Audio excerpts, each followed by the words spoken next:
अस्सलाम वालेकुम सर। वालेकुम सलाम। सर मेरा क्वेश्चन इस पेंडेमिक के रिलेटेड है कि इस पेंडेमिक में हम सब अपने पेरेंट्स के लिए और बड़े बुजुर्ग जो घर में होते हैं, हम उनके लिए बहुत ज़्यादा मतलब के कंसर्न होते हैं कि वो इस पेंडेमिक में ज़्यादा वल्नरेबल हैं कोविड-19 के लिए। तो हम किस तरह उनको ये समझाएं कि प्रिकॉशंस लेना बहुत ज़रूरी है इस पेंडेमिक में। जी देखो बेटा, जो इस जो वायरल इन्फेक्शन है ना, इसका लग जाना, बॉडी में एंटर हो जाना और इसका मैनिफेस्ट करना, ये दो डिफरेंट बातें हैं। ठीक है। अब किसी को कुछ पता नहीं है कि जो हेल्दी चलता हुआ आदमी है उसको ये वायरस अंदर गया हुआ है कि नहीं गया हुआ। ठीक है। अच्छा, लेकिन क्या वो मैनिफेस्ट करेगा या नहीं करेगा, इस बात का ताल्लुक इस बात से है कि उस होस्ट की इम्यूनिटी कितनी है।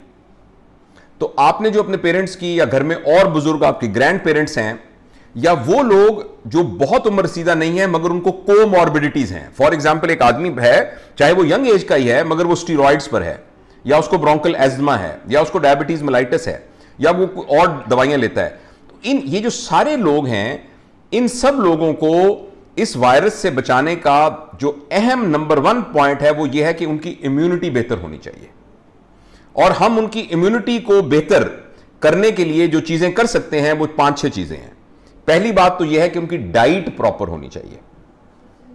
और डाइट प्रॉपर होने का मतलब यह है कि उसमें इक्वल अमाउंट ऑफ प्रोटीन होनी चाहिए, उसके अंदर जिंक होना चाहिए, उसके अंदर विटामिन सी होना चाहिए, उसके अंदर मिनरल्स होने चाहिए और दीगर विटामिन होने चाहिए, और बहुत ज्यादा अमाउंट के अंदर फाइबर होना चाहिए।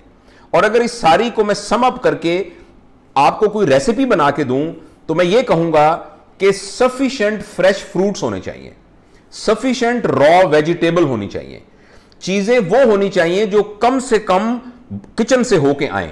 जितनी मिनिमम कुकिंग के साथ चीजें होंगी और जितनी प्लांट ओरिजिन चीजें होंगी फ्रेश, उतनी इम्यूनिटी बेहतर होगी। नंबर 1। नंबर 2, उनको सफिशिएंट अमाउंट ऑफ प्रोटीन जानी चाहिए। वो प्रोटीन दूध से जा सकती है, वो प्रोटीन मीट से जा सकती है। मीट में जो हमारा पकाने का तरीका है ना, भूनना और उसको वो जो स्मोक करना और बेक करना, ये बहुत डेंजरस है। स्टीम किया हुआ होना चाहिए।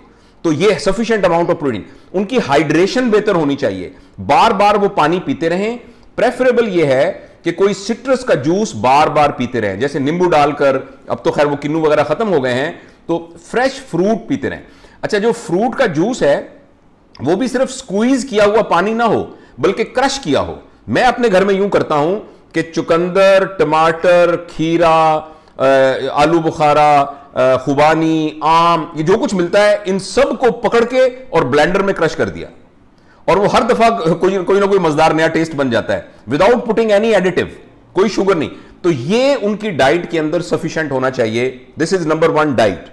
नंबर 2 ये है कि उनसे एक्सरसाइज, उनकी कुछ ना कुछ एक्सरसाइज करनी जरूरी है। चाहे अगर आपके घर की छत है तो उन्हें कहिए कि रात को छत पे जाके टहलें। अगर कोई करीब पार्क है जिसमें सेफली वो वॉक कर सकते हैं तो वो वॉक करें। बिल्कुल अगर आप उनको कमरे में कैद कर देंगे और उनकी फिजिकल एक्टिविटी बहुत लिमिटेड हो जाएगी तो ये उनके लिए अच्छा नहीं है। उनकी इम्यूनिटी जो है वो इससे मुतासिर होगी।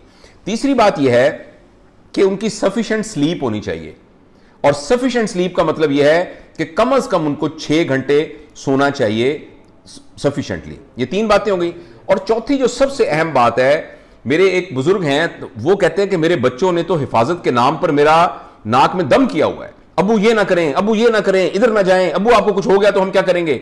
वो है, मैं ये कहना चाह रहा हूं कि उनको स्ट्रेस में ना रखें, उनके जहन में बहुत ज्यादा खौफ ना डालें। Good diet, good exercise, sufficient sleep and stress free life. लिहाजा अगर घर में किसी को कोविड नहीं है तो पूरी फैमिली इकट्ठी बैठे और इकट्ठी बैठ के उनके साथ वक्त गुजारे। अब्बू अम्मी को कमरे में बिल्कुल बंद कर देना कि अगर आप बाहर निकलेंगे तो आपको वायरस हो जाएगा, तो वो उनको शदीद डिप्रेशन होगा। तो अगर घर में सब लोग मसरूफ हैं तो 4-4 घंटे का रोस्टर बना लें कि बड़ा बेटा जो है वो सुबह के वक्त अब्बू अम्मी के पास वो बैठेगा, दोपहर को कोई और बैठेगा, शाम को उनको कंपनी दें, उनको कंपनी दें और उनको स्ट्रेस फ्री रखें।